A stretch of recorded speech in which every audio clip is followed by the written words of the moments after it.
ఈరోజు తెలుగు సినిమా ప్రపంచ ప్రఖ్యాతి దాటి దూసుకొని వెళ్తున్నారు. కానీ ఆ సినిమాకి తెర వెనుక ఉండి కష్టపడే 24 శాఖలకు గుర్తింపు లేదు. సినిమా కార్మికుల కష్టాలు తెలిసిన వ్యక్తి మన గౌరవ ముఖ్యమంత్రి గారి దృష్టికి మా సినిమా కార్మికుల యొక్క రిక్వైర్మెంట్స్ని చెప్పాలని మా విన్నపం. 1. 24 అనుబంధ సంఘములు ఫెడరేషన్ కొరకు మరియు డాన్సర్స్ రిహార్సల్స్ కొరకు, ఫైటర్స్ ప్రాక్టీసింగ్ కొరకు, సినిమా కార్మికులకు మీటింగులు ఏర్పాటు చేసుకోవటకు ప్రత్యేకంగా సినిమా కార్మికులకు ఒక భవనం. 2. సినిమా కార్మికులందరికీ ఒక హాస్పిటల్ భవనం. 3. సినిమా కార్మికుల పిల్లల చదువుల కోసం స్కూలు భవనం. ప్రభుత్వ సంక్షేమ పథకములు మా సినీ కార్మికులకు అందేట్లు చేయవలనని కోరుతున్నాము.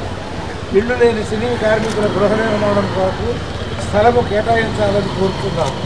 మరియు తెలంగాణ ప్రభుత్వము ప్రతి సంవత్సరము ప్రతిష్టాత్మకమైన Telugu Gaddar film awards function నేపథ్యంలో Telugu film industry employees federation అధ్యక్షులు, ప్రధాన కార్యదర్శి, కోశాధికారులకు గుర్తింపుగా జ్ఞాపిక ఇవ్వవలసిందిగా కోరుతున్నాము.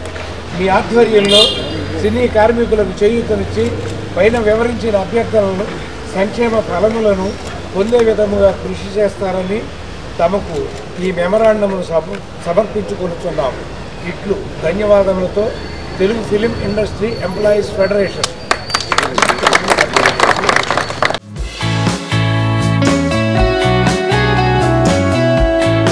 24 క్రాఫ్ట్స్ సంబంధించి వాళ్ళు ఎఫ్డీసీకి ఇటు గవర్నమెంట్కి కొన్ని వాళ్ళకి కావాల్సిన రిక్వైర్మెంట్స్ అడిగారు. డెఫినెట్గా ఈ సీఎం గారి దృష్టికి తీసుకెళ్ళి వాళ్ళ గురించి ఏం చేయగలుగుతామో ఒక నిర్మాతగా అలాగే ఒక ఎఫ్డీసీ చైర్మన్గా నేను ప్రయత్నం చేస్తాను. సినీ కార్మిక సోదరులందరికీ మీడియా శుభాకాంక్షలు. ఈరోజు Telugu film industry employees federation యొక్క ఆధ్వర్యంలో మీడే జెండావిష్కరణకు ఇచ్చేసిన మన ఎఫ్డీసీ చైర్మన్ దిల్ రాజు గారికి ప్రత్యేక ధన్యవాదాలు తెలియజేసుకున్నాం కార్మికుల పక్షాన. ఎందుకంటే సార్కి దిల్ రాజు గారికి మన సినీ కార్మిక కష్టం అంతా తెలుసు. ఎందుకంటే గతంలో ఉన్న వేజెస్ సమయంలో కూడా దిల్ రాజు గారి యొక్క చైర్మన్ ఆధ్వర్యంలో దిల్ రాజు గారి ఆధ్వర్యంలోనే మాకు వేజెస్ పెరిగాయి. మరలా మా వేజెస్ విషయంలో కానీ అలాగే మా చిన్న కోరికలన్నీ కూడా ఒక మెమోరాండం రూపంలో దిల్ రాజు గారికి ఇవ్వడం జరిగింది. వారి ద్వారా మా కార్మికుల కష్టాలు తీరుతాయని మేము అందరూ ఆశిస్తున్నాము.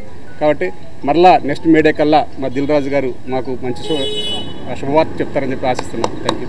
కార్మిక సోదరులందరికీ కూడా రెడ్ సాల్యూట్స్ అండి. చికాగో నగరంలో మొట్టమొదట 8 పని గంటల కోసం కార్మికులు చేసిన పోరాటంలో ఎంతోమంది అసువులు అర్పించి ఈరోజు మనం అనుభవిస్తున్నటువంటి అద్భుతమైనటువంటి అవకాశాలను కల్పించారు. వారందరికీ ఒక్కసారి మన మనసులో నమస్కారాలు అర్పించుకుంటూ మన వల్లభనేని అనిల్, మావాడు సెక్రటరీ గారు,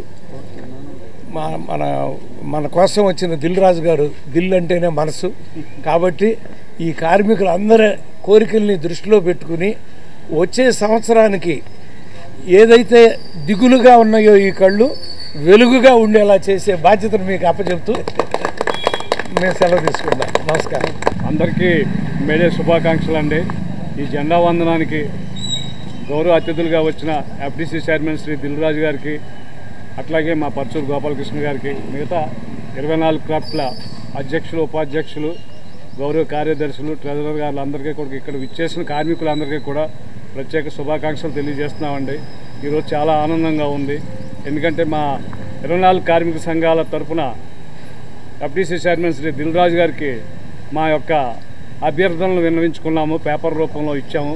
త్వరలో వచ్చే సంవత్సరం మళ్ళీ ఇదే జెండా వందనం సమయంలో వారు వచ్చి మాకు ఇవన్నీ కూడా అమలయ్యేలా చేస్తారని, కృషి చేస్తారని వారికి సందర్భంగా నమస్కారం తెలియజేస్తున్నామండి. Thank you.